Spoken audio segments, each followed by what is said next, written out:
you quickly figure out it never ends. So having someone right next to you to understand that is not doing billable hours is much preferred. Today, we're talking with Mike Cornelius, co-founder of Decky. Yeah, so I'm Mike, one of the co-founders at Decky. We build on-brand slides right in Google Slides natively, so make it a lot easier to take the deck you have and turn it into the deck you need.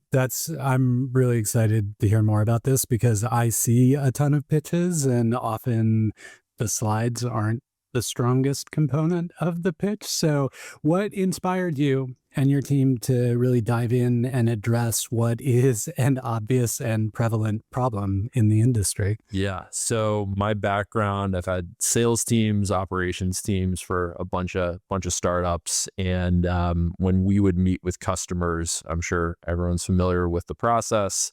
You go into Google Slides, you click File, make a copy, entire presentation, and then you might change around a logo. My teams ended up spending a lot more time in the customization. It was our way of showing anyone that we were speaking with that we understood their problems, we understood the business, we wanted to look prepped. So we got to the point where I think I had some sellers that were spending, a third of their time in Google Slides, just moving information around. And it turns out people are still doing that today.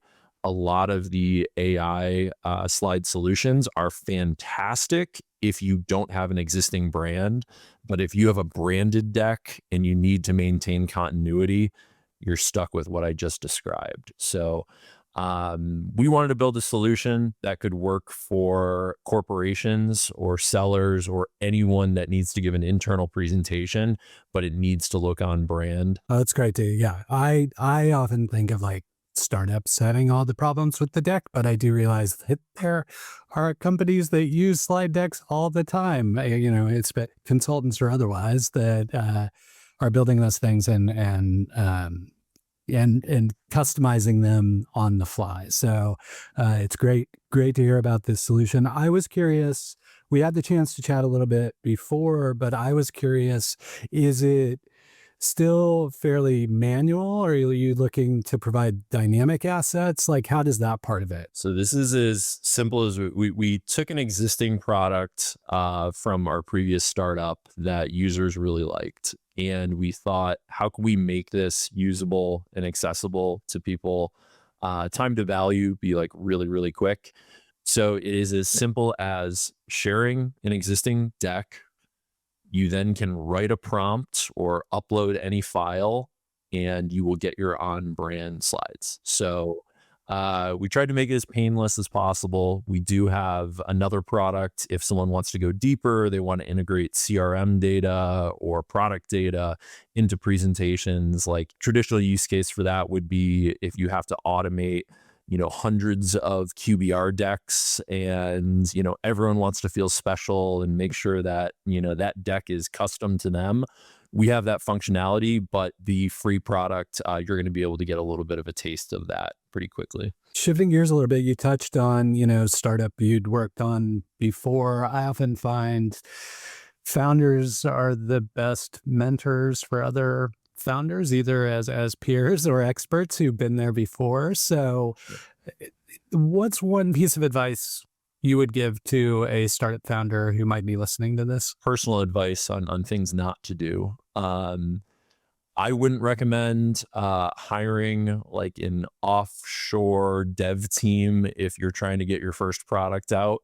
The reason for that is you're quickly going to learn that building never stops. You're going to ship that first version and immediately be already thinking about all the things that you want to be doing in order to improve upon that. I think that solution might work for some folks if they have like a very simple, I can put it in a box type of product. But if you are working on starting a company and you know that this is a big idea and something that you're really excited about and it has a lot of potential, I'd strongly recommend finding a technical co-founder or a group of people that can help build alongside you, because you quickly figure out it never ends. So having someone right next to you to understand that that is not doing billable hours is much preferred. Well, and I think that also speaks to the ethos of your product. I think so many founders assume that, like, I'm going to build my pitch deck and then I'll just keep pitching that same deck to everybody. And it's like, no, you have to change it for every single person you're talking to. So I really appreciate that advice. Yeah.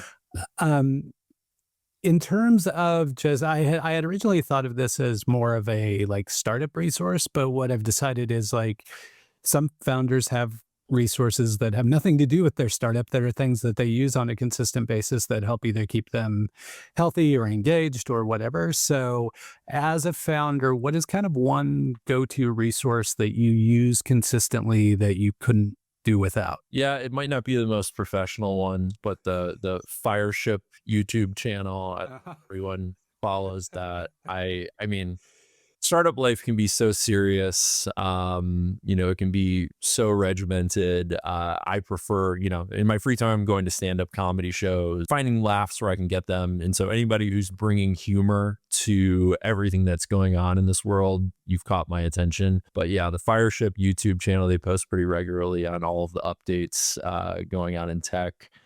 And then I frequently listen to, I think it's called the AI Daily Brief, a podcast that gives me, I think it's daily now. And it needs to be daily with how fast AI is developing. But I'll listen to that one pretty frequently as well. Cool. Great. Good recommendations. You've been incredibly helpful with your insights and advice. How can we be most helpful to you? Yeah. So any early stage entrepreneur like myself would love anyone to download Decky. So it's live in the Chrome extension store. Give us feedback, use it, share it with your friends. Again, we've added a free tier in there so that everyone can get an understanding of how it works. And we know we can be better over time. So please give the feedback. You're not going to hurt my feelings. And if you're in the Southwest Portland area, you want to meet up and talk more about this, I'm available. Do you have a startup story to tell? I would love to hear from you.